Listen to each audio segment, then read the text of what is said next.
नमस्कार मंडळी, आपल्या चॅनलवर डाएट रेसिपीज सुरू आहेत. तर गोड झाली, तिखट झाली, आज मी तुमच्यासाठी मस्त अशी डाएटची चटपटीत रेसिपी घेऊन आली आहे. हो मंडळी, मस्त असं कमी तेलात तयार केलेला हा डाएट चिवडा आहे. भरपूर असे वेगळ्या प्रकाराचे ह्यात मुरमुरे आहेत. मस्त असा अप्रतिम लागतो. चला तर मग मंडळी, वेळ वाया न घालवता झटपट आपण या रेसिपीला सुरुवात करूया. तर मंडळी, इथे मी कढईमध्ये 2 वाटी मखाने घेतले आहेत, म्हणजेच 2 कप घेतलेले आहेत. आता हे मंद आचेवर खरपूस असे भाजून घ्यायचे आहेत. मखाने भाजण्याकरिता थोडा वेळ लागतो, म्हणून सर्वप्रथम मी इथे मखाने भाजून घेत आहे. सतत ढवळत राहायचं आहे जोपर्यंत ते खरपूस भाजून होत नाही. मी दाखवते ह्या पद्धतीने तुम्ही त्याला चेक करायचं आहे. हे पहा मंडळी, अशा रीतीने तो पूर्णपणे क्रश झाला की समजायचं मखाने भाजून झालेत. आता पुन्हा त्याच कढईमध्ये मी इथे 4 चमचे तेल घेतलेले आहेत. आता ह्यामध्ये काही ड्रायफ्रूट्स घालायचे आहेत. हे ऑप्शनल आहेत, तुम्हाला नको असेल तर तुम्ही हे स्किपही करू शकता. आता ड्रायफ्रूट्ससुद्धा अगदी लालसर होईस्तोवर मीडियम फ्लेमवर भाजून घ्यायचे आहेत, अगदी लालसर होईपर्यंत. 2 ते 3 मिनिटात ड्रायफ्रूट्ससुद्धा भाजून होतील छान असे. तर इथे ड्रायफ्रूट्स तुम्ही बघू शकता लाल झालेले आहेत. आपण आता हे काढून घेऊया. खूप छान असे खरपूस लागतात मसालेदार. आता पुन्हा त्याच कढईमध्ये इथे मी 1 वाटी शेंगदाणे.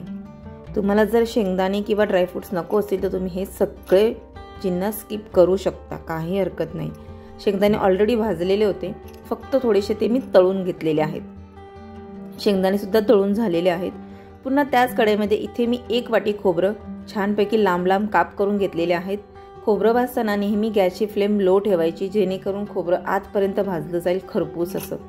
छान असं खरपूस खोबरं भाजून झालेलं आहे. आता आपण ही खोबरंसुद्धा कढईमधून काढून घेऊया.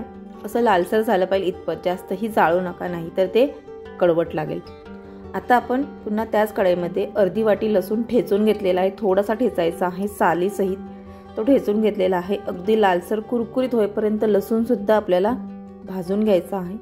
लसूण भाजण्याकरिता थोडा वेळ जास्त लागतो, तर त्याला तसंच कढईमध्ये सोडून द्यायचं आहे थोड्या वेळेसाठी. मस्त असा कुरकुरीत होतो छान असा. हा बघा, तुम्ही बघू शकता मंडळी, छान असा कुरकुरीत झालेला आहे. आता आपण लसूणसुद्धा काढून घेऊया. आता आपण जे मखाने होते ते एका मोठ्या भांड्यात काढून घ्यायचे आहेत. सोबत ह्यामध्ये आपण मुरमुरे नॉर्मल जे असतात ते कुरमुरे घेतलेले आहेत. तर बाजरीचे कुरमुरे होते. सोबत इथे मी नाचणीचे कुरमुरे, रागी कुरमुराचे पॅकेट घेतलेलं आहे. हे सर्व चिरमुरे 200-200 ग्राम आहेत आणि ते मी चाळणीने चाळून घेतलेलं आहे, म्हणजे त्याचा सर्व कचरा काढून घेतलेला आहे.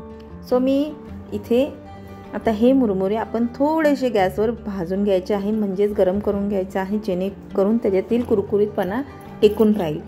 अगदी हार्डली 5 ते 6 मिनटं हाय फ्लेमवर सतत ढवळत राहायचं आहे आणि हे सर्व जिन्नस भाजून घ्यायचे आहेत.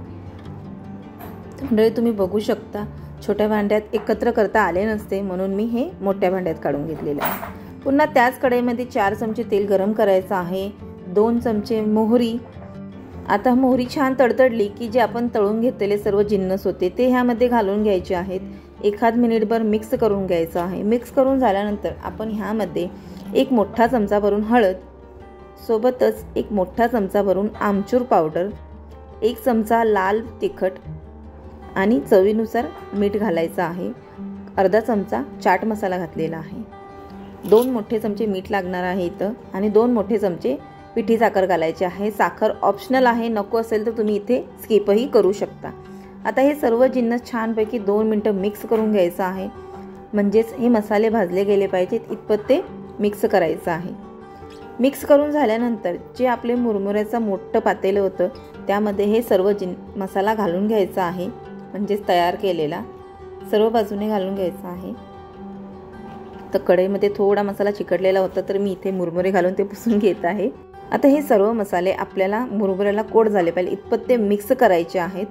छान असं मिक्स करायचं आहे, जेणेकरून सर्व मसाले ह्या चिरमुऱ्याला लागतील. 1-2 मिनटं लागतील, जास्त काही वेळ लागणार नाही. पातेलेसुद्धा गरम आहे, त्यामुळे मसाले छानपैकी मिक्स होतील मुरमुऱ्यासोबत.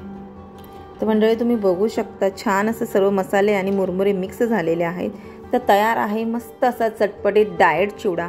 आहे की नाही मस्त अशी झटपट रेसिपी आणि खूप छान अशी रेसिपी आहे.